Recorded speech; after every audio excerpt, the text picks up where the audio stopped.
Assalamualaikum warahmatullahi wabarakatuh. Yang terhormat Ibu Kenny Kaniawati, SEMS selaku dosen bisnis startup.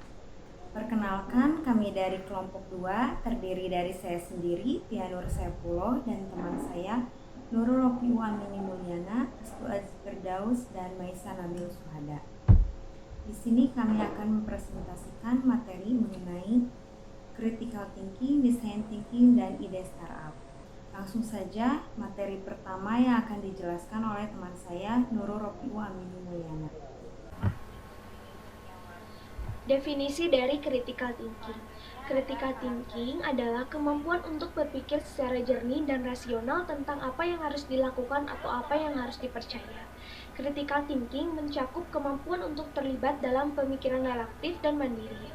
Seseorang dengan keterampilan critical thinking dapat melakukan hal-hal yang pertama, memahami hubungan logika antara gagasan, yang kedua, mengidentifikasi, membangun dan mengevaluasi argumen, yang ketiga, mendeteksi ketidakkonsistenan dan kesalahan umum dalam bernalar, yang keempat, menyelesaikan masalah secara sistematis, yang kelima, mengidentifikasi relevansi dan pentingnya gagasan, lalu yang terakhir, merenungkan sebuah kebenaran keyakinan dan nilai-nilai dalam diri seseorang. Selanjutnya, terdapat manfaat dari critical thinking.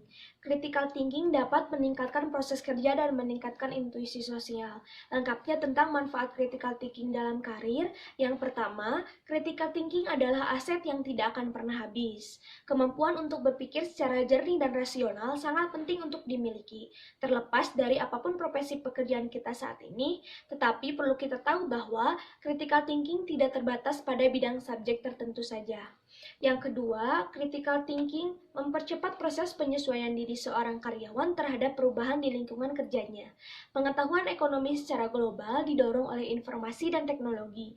Maka dari itu, seorang karyawan dituntut untuk mampu menghadapi perubahan ekonomi dan teknologi yang terjadi secara cepat dan efektif. Yang ketiga, critical thinking dapat meningkatkan kreativitas. Untuk menghasilkan solusi kreatif dari sebuah masalah yang terjadi di tempat kerja, tidak hanya dibutuhkan ide-ide baru, namun kita juga harus memperhatikan detailnya. Yang keempat, pemilik critical thinking dapat menjadi rekan kerja yang baik.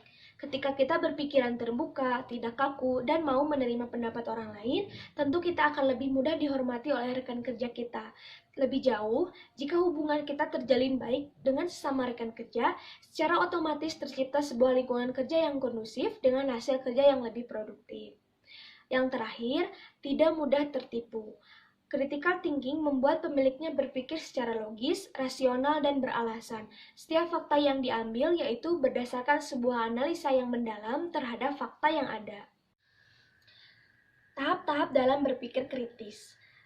Tahap yang pertama yang perlu dilakukan untuk dapat berpikir kritis adalah dengan mengidentifikasi masalah yang ada.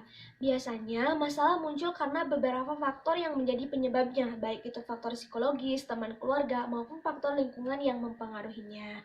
Selanjutnya, dalam membentuk critical thinking harus menentukan skala prioritas dari masalah-masalah yang sedang dihadapi saat ini. Setelah menentukan skala prioritas dengan jelas, lalu mengumpulkan informasi dan menganalisanya. Selanjutnya, kenali persepsi yang muncul. Dalam sebuah kondisi, terkadang ada banyak pendapat yang muncul dari orang-orang yang berbeda. Dengan memberikan sedikit perasaan curiga dan tidak percaya dari informasi yang didapat, agar bisa menganalisanya terlebih dahulu. Lalu, analisa setiap data.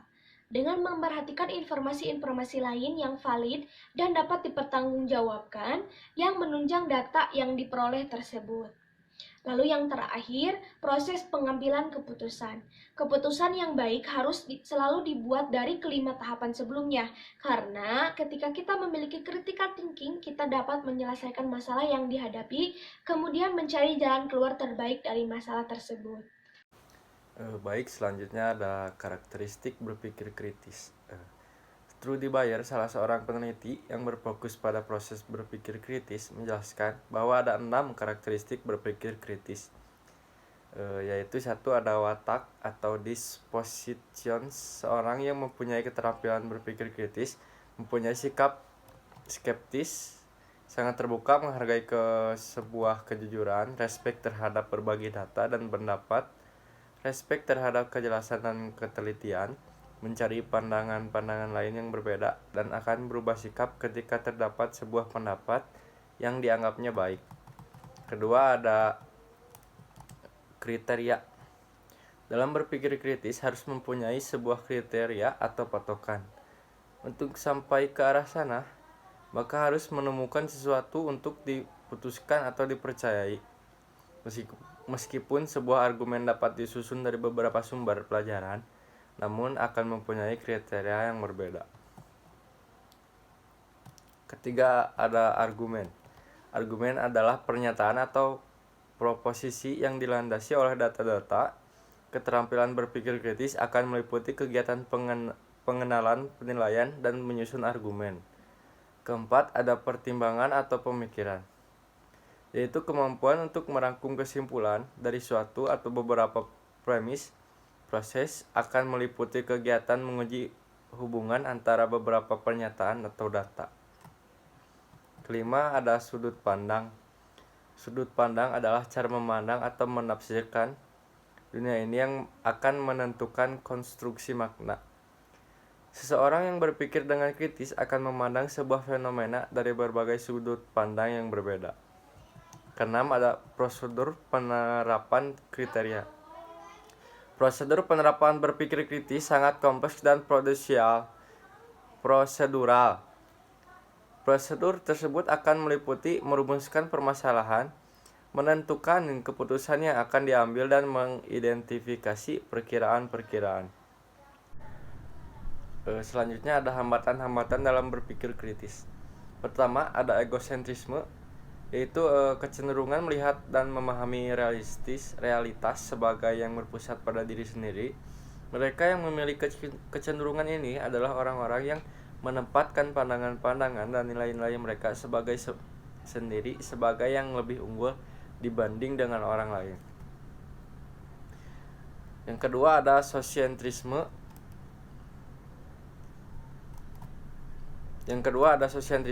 Yang berarti orang yang seluruh pemikirannya berpusat atau terarah hanya kepada kelompoknya. Disebut sosientrisme, itu artinya bukan hanya egosentrisme yang bisa menghalangi seorang untuk berpikir kritis.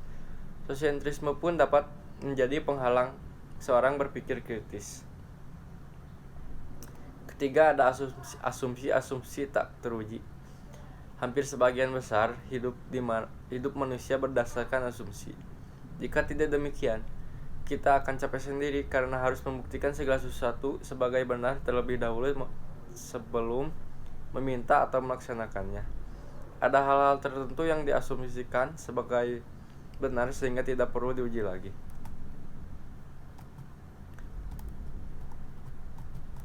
Keempat, ada wishful thinking. Percaya bahwa sesuatu itu benar hanya karena dalam hati kita menginginkan itu benar. Cara berpikir seperti ini tidak hanya mengumpulkan pikiran kritis kita, tetapi juga menyesatkan. Menerima wishful thinking berarti menghalangi kita untuk membuktikan secara kritis dan rasional apakah suatu kesimpulan, gagasan, dan ide mengandung kebenaran objektif atau tidak. Kelima, ada realitisme. Adalah pemikiran yang mengatakan bahwa kebenaran adalah masalah atau persoalan pendapat. Yang kelima, ada relativisme. Adalah pemikiran yang mengatakan bahwa kebenaran adalah masalah atau persoalan pendapat. Selanjutnya ada pengertian dari design thinking. Menurut Kelly and Brown. Selanjutnya ada pengertian design thinking. Menurut Kelly dan Brown tahun 2018, design thinking adalah pendekatan yang berpusat pada manusia terhadap inovasi yang diambil dari perangkat perancang untuk mengintegrasikan kebutuhan orang-orang, kemungkinan, teknologi, dan persyaratan untuk kesuksesan bisnis. Design thinking adalah proses berulang di mana kita berusaha memahami pengguna, menantang asumsi, dan mengidentifikasikan kembali masalah dalam upaya mengidentifikasi strategi dan solusi alternatif yang mungkin tidak langsung terlihat dengan tingkat awal pemahaman kita pada saat yang sama. Selanjutnya ada manfaat design thinking. Sangat bermanfaat dalam memecahkan masalah yang sangat rumit dan tidak diketahui. Dengan cara menata kembali masalahnya dalam sudut pandang manusia, menciptakan banyak-banyak ide dalam sesi brainstorming, dan mengadopsi pendekatan langsung dalam pembuatan desain awal dan melakukan uji coba. Adapun manfaat lainnya yaitu penghematan biaya dan ROI yang luar biasa, menciptakan berbagai inovasi dan menciptakan retensi dan loyalitas pelanggan. Materi selanjutnya yaitu mengenai elemen design thinking. Design thinking memiliki beberapa elemen penting, yaitu 1. People centered. Prinsip ini dimulai dengan empati dan fokus terhadap riset untuk benar-benar memahami manusia, seperti klien, pelanggan, dan pengguna. Yang kedua ada highlight kreatif.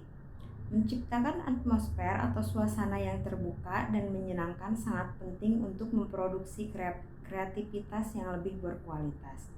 Hal ini memberikan kita kesempatan untuk melihat masalah dengan cara baru dan perspektif yang berbeda, dan memberikan kita kesempatan untuk memikirkan solusi yang lebih bervariasi.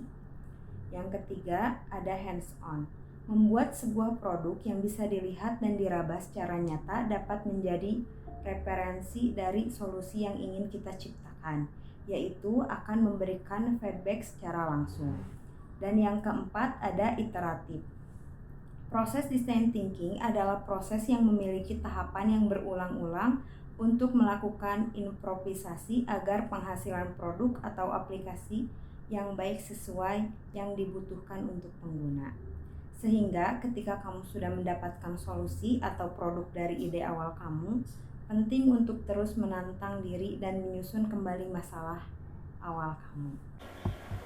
Selanjutnya ada tahap design thinking. Tahap pertama yaitu tahap empatis. Tahap ini untuk mendapatkan pemahaman empati dari masalah yang ingin dipecahkan. Pada tahap ini dilakukan pendekatan terhadap customer kita.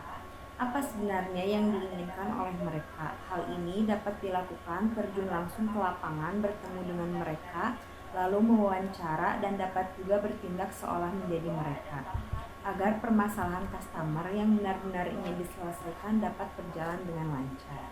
Yang kedua ada tahap define.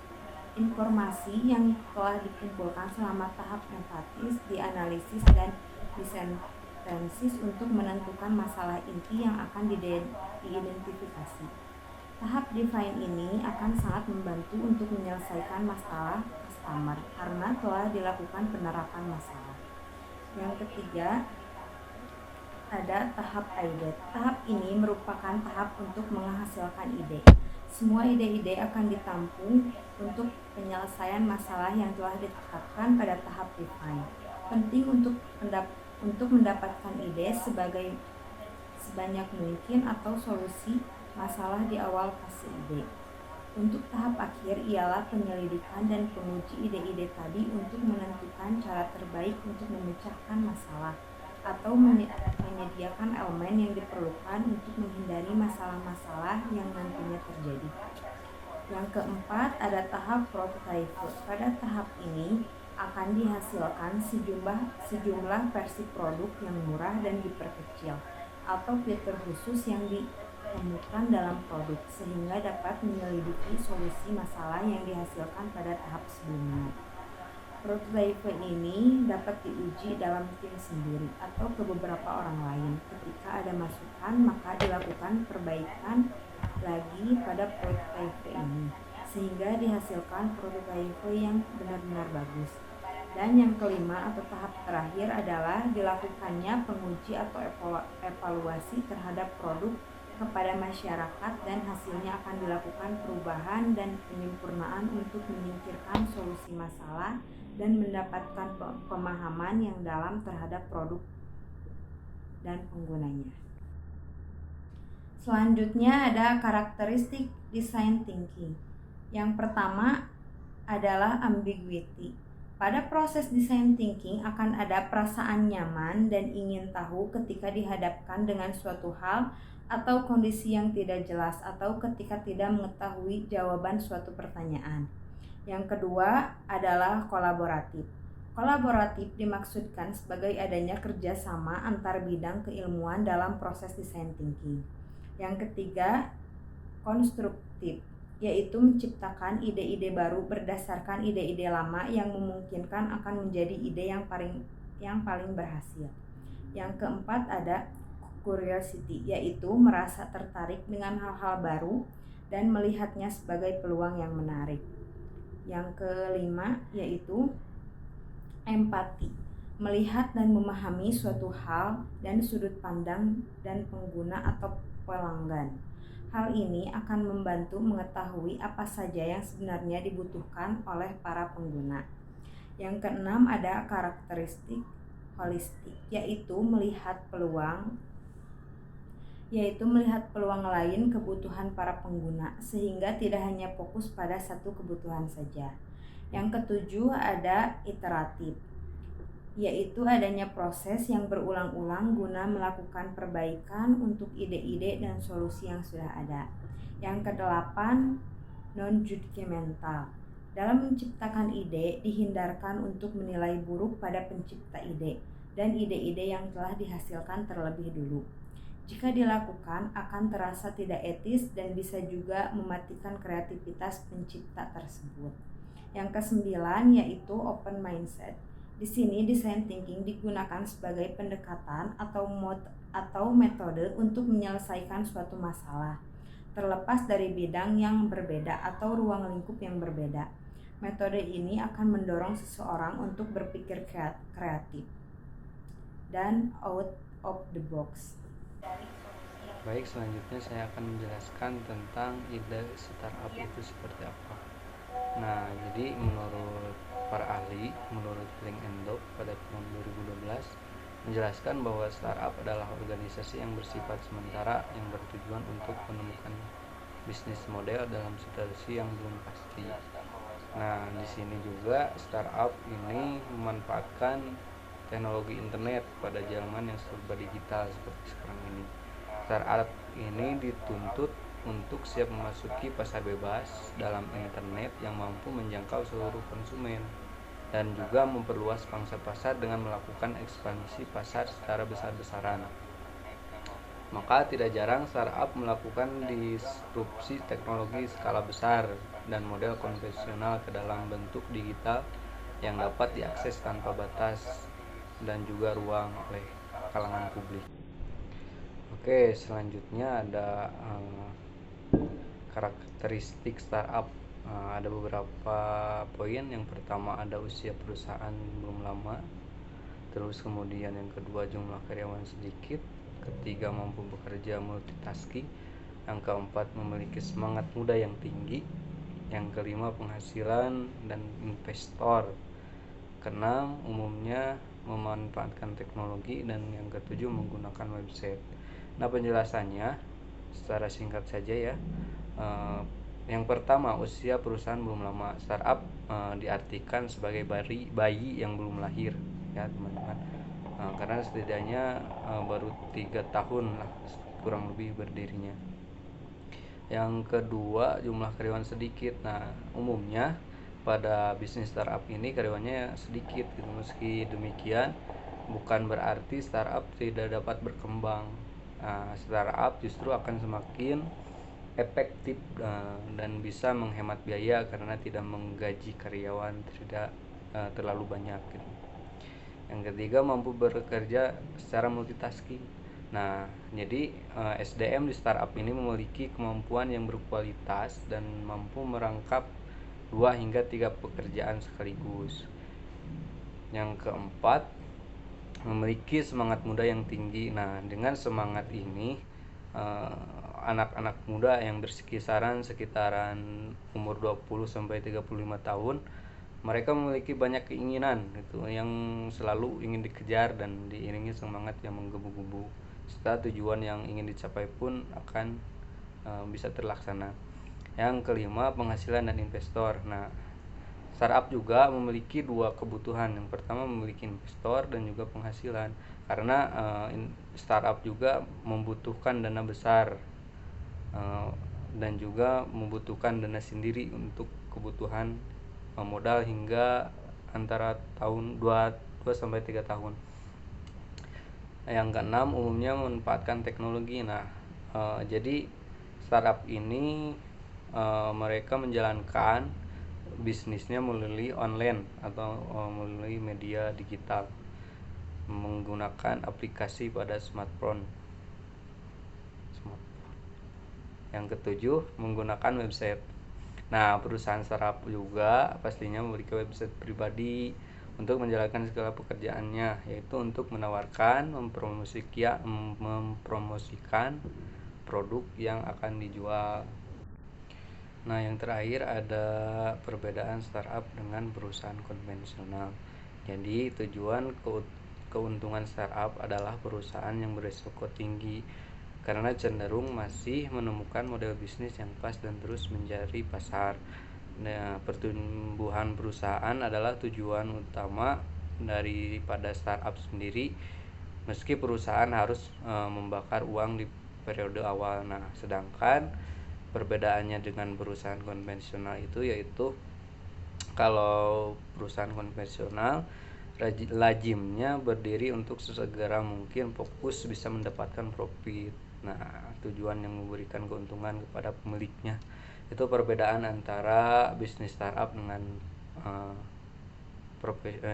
konvensional ya.